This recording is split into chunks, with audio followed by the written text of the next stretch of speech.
जय माता दी दोस्तों, जय माता दी। आज मैं संकट हरने वाली संकटा माँ की कहानी लेकर आई हूँ। वो मैं आपको सुनाऊंगी। इसमें मैं आपको एक वंशहीन राजा की कहानी सुनाऊंगी। और आपको एक बात बता दूं, गरुड़ पुराण में लिखा हुआ है कि कोई भी कहानी, कोई भी कथा, कोई भी भागवत अगर हम सुनना स्टार्ट करते हैं तो उसे हम अंत तक सुनना चाहिए। बीच में सुनने से हम पाप के भागीदार होते हैं। और अगर आप सनातनी हैं तो मेरे चैनल को जरूर सब्सक्राइब कीजिएगा और कमेंट में जय माता दी, जय संकटा माँ जरूर लिखिएगा। चलिए चलते हैं कहानी की ओर। जय माता दी दोस्तों, जय माता जय माता दी। आज मैं आपको बहुत ही सुंदर कहानी सुनाऊंगी। आप मेरे चैनल को सब्सक्राइब कर लीजिएगा और अगर आप सनातनी हैं तो जरूर मेरे चैनल को सब्सक्राइब कीजिएगा। राधे राधे और लाइक कमेंट कीजिएगा। चलिए चलते हैं कहानी की ओर। आज मैं आपको एक वंशहीन राजा की कहानी सुनाऊंगी। एक राज्य में एक राजा रहता था। वो एक दिन सुबह सुबह राज में अपने भ्रमण करने के लिए निकला। जैसे ही भ्रमण करने के लिए निकला तो रास्ते में उसे एक जमादारी मिल गई झाड़ू लगाते हुए। और उसने जैसे ही राजा को देखा, राजा को देखने के बाद उसने मुंह फेर लिया और बोली कि अरे मैंने किसका मुंह देख लिया, अब तो हमारा दिन अच्छा नहीं जाएगा। राजा ने सुना, राजा अत्यंत दुखी हुए और अपने महल में वापस पहुंच गए। जब रानी ने देखा कि राजा तो बहुत उदास है, रानी ने पूछा कि क्या बात है राजा जी। तो राजा बोला कुछ कोई बात नहीं है। लेकिन जब रानी ने बहुत आग्रह किया तब राजा ने बताया कि आज मैं भ्रमण के लिए निकला था। हमारी प्रजा में से एक जो जात की महत रानी है वो मुझे देखकर मुंह फेर लिया, बोला अपनी पुत्री का मुंह देखकर आज मेरा दिन अच्छा नहीं जाएगा।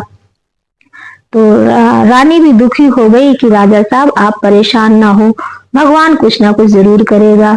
तभी वहां एक दासी आ जाती है और रानी को एक तरफ ले जाकर के बोलती है दासी कि रानी साहिबा आप मेरी बात को मानो तो मैं आपको बेटा दूंगी। तो रानी बोली ठीक है बताओ मुझे क्या करना है।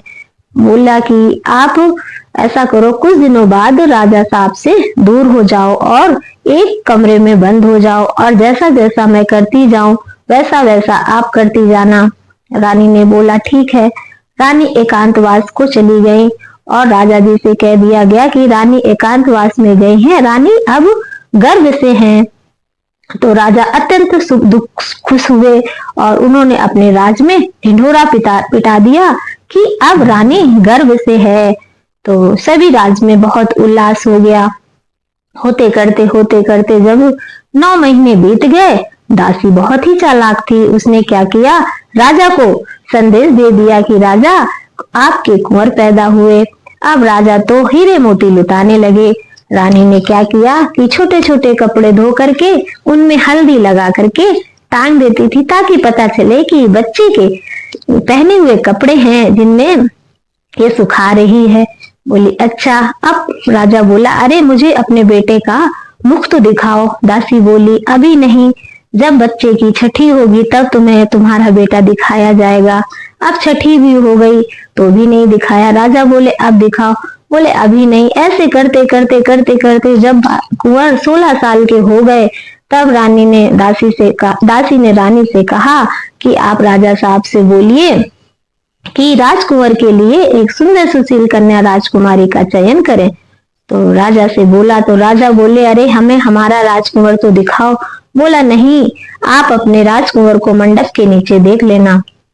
बोला ठीक है। अब राजा ने एक सुंदर सुशील कन्या का चयन कर लिया। अब इधर रानी तो अत्यंत चिंता में रहने लगी कि ये दासी खुद भी मरेगी और हमें भी मरवाएगी। यहाँ तो कोई बेटा सेटा है नहीं, हम क्या दिखाएंगे। तो दासी बोली महारानी आप परेशान मत हो, बस आप शादी की तैयारियां करो। बोले कि ठीक है, अब मैं शादी की तैयारियां कर रही हूँ, शादी की तैयारियां हुई और डोली मंगाई गई, कहार आ गए। तो रानी बोली डोली में कहाँ से कुंवर बिठाएंगे। तो दासी ने बोला कि आप यहाँ पे सभी को खाली करा दो, एकांतवास कर दो कि सभी लोग यहाँ से चले जाएं। तभी क्या किया, दासी ने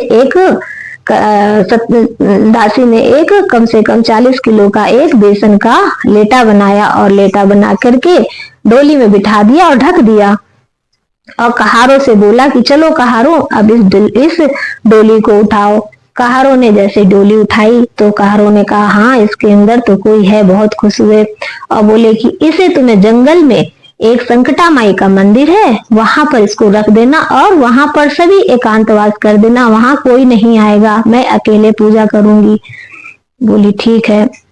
अब जाके डोली संकटा माई के मंदिर में रख दी गई और वहां पे दासी गई। दासी ने पूजा अर्चना की और वो जो बेसन का लेटा बनाया था संकटा माई के सामने रख दिया और एक तरफ चुपचाप बैठ गई। तभी क्या हुआ, संकटा माई को वो लेटा इतना अच्छा लगा कि उसका उन्होंने भोग ग्रहण कर लिया। अब जैसे ही भोग ग्रहण किया तभी दासी आ गई और वहां वो मचलने लगी, हे संकटा मैया, या तो मुझे बेटा दो या तो मेरा लेटा दो, या तो मुझे बेटा दो या तो मुझे लेटा दो। अब संकटा मैया बड़े चक्कर में पड़ गई कि अरे मैं इसका लेटा कहाँ से दूं। तभी उन्होंने उनको एक 16 साल का बेटा दे दिया और उन्होंने उस राजकुमार को उस डोली में बिठा दिया। अब सभी को बुलाया गया कि चलो बारात लेकर के चलो। अब बारात जाती है। जैसे ही बारात जाती है राजा राजकुमार बाहर निकलते हैं। जैसे ही राजा देखते हैं, राजा तो देखकर मूर्छित हो जाते हैं कि अरे इतना सुंदर बेटा, अच्छा तभी मुझे नहीं दिखाया था क्योंकि बेटा बहुत सुंदर है। अब उनकी शादी होती है, शादी होके आती है, तभी रानी को संदेश दिया जाता है कि रानी साहिबा आप बेटा बहू आ रहे हैं, उनके निहारन के लिए सूप सजा लो। अब रानी बड़ी चिंता में हो गई कि हे भगवान, कोई बेटा नहीं है, मैं कैसे निहारन के लिए सूप सजा लूं, किसकी दासी शादी करके ला रही है। फिर भी बेचारी सूप सजाती है और खड़ी हो जाती। तभी देखती है कितना सुंदर राजकुमार अपनी राजकुमारी के साथ आता है। रानी तो मूर्छित हो जाती है उसे देखकर कि हे भगवान, हे संकटा मैया, मुझे आपने कितना सुंदर बेटा दिया है। कोई बात नहीं। अब गृह प्रवेश होता है, घर के अंदर राजा रानी आ जाते हैं। अब दासी बड़ी चिंतित होती है कि ये तो संकटा मैया का छल है और ये कुछ दिन के लिए है और संकटा मैया ले लेंगी, फिर क्या होगा। तभी उन्होंने रानी से कहा कि रानी, आप पूरे नगर में बहू दिखाई का ढिंढोरा पिटवा दो कि कल बहू दिखाई का बुलावा है। बोले ठीक है। अब ढिंढोरा पिटवा दिया गया और इधर दासी ने रानी को, जो राजकुमारी थी, उसको बहुत अच्छे से सत्संग सिखाया, बहुत अच्छी अच्छी चीजें सिखाई। बोली कि बेटा, तुम्हें सभी के पैर तब तक छूने हैं जब तक सभी लोग तुम्हें खुश रहने का, अखंड सौभाग्यवती होने का और पुत्रवान होने का वरदान ना दे दें, तब तक तुम उनके पैर पकड़े रहना। रानी बोली ठीक है। उसने ऐसा ही किया, सभी के पैर छुए, सभी ने उसे अखंड सौभाग्यवती पुत्रवान होने का वरदान दिया। तभी उसने देखा दूर एक बगीचे में एक बूढ़ी माँ मलिन कपड़े पहने हुए बैठी है। वो दौड़ के जाती है और उनके भी पैर पकड़ लेती है। तभी वो बूढ़ी माँ बोलती है, सदा खुश रहो, सदा खुश रहो, सुहागवती रहो। रानी ने फिर भी उसका पैर नहीं छोड़ा। फिर रानी, जो बूढ़ी औरत होती है, उसके मुंह से अचानक से निकल आया कि पुत्रवान भव, पुत्रवान भव। तभी वहां दासी आ जाती है और बोलती है, हे संकटा मैया, मैंने आपको पहचान लिया है। अब आपने मेरी बहू को अखंड सौभाग्यवती और पुत्रवान होने का वरदान दिया है। अब आप बेटा नहीं ले सकती हैं। अगर आप बेटा लेंगी तो मेरी बहू अखंड सौभाग्यवती और पुत्रवान कैसे होगी। तभी संकटा मैया हंसती हैं और कहती हैं, अरे दासी, तू तो बहुत चालाक निकली, तूने मुझे हरा दिया। लो जाओ, मैंने तुम्हें तुम्हारा बेटा वापस कर दिया। इस तरह से संकटा मैया ने एक दासी के हट पर उनको सुंदर सा राजकुमार दे दिया। अब राजा रानी दोनों बहू के साथ अपने अच्छे से खुशी परिवार के साथ रहने लगे। बोलो संकटा मैया की जय। जैसे संकटा मैया ने उनकी इच्छाओं को पूर्ति करी, वैसे ही संकटा मैया सभी इच्छाओं को पूर्ति करे, सभी के साथ अच्छा कल्याण करे। बोलो संकटा मात की। संकट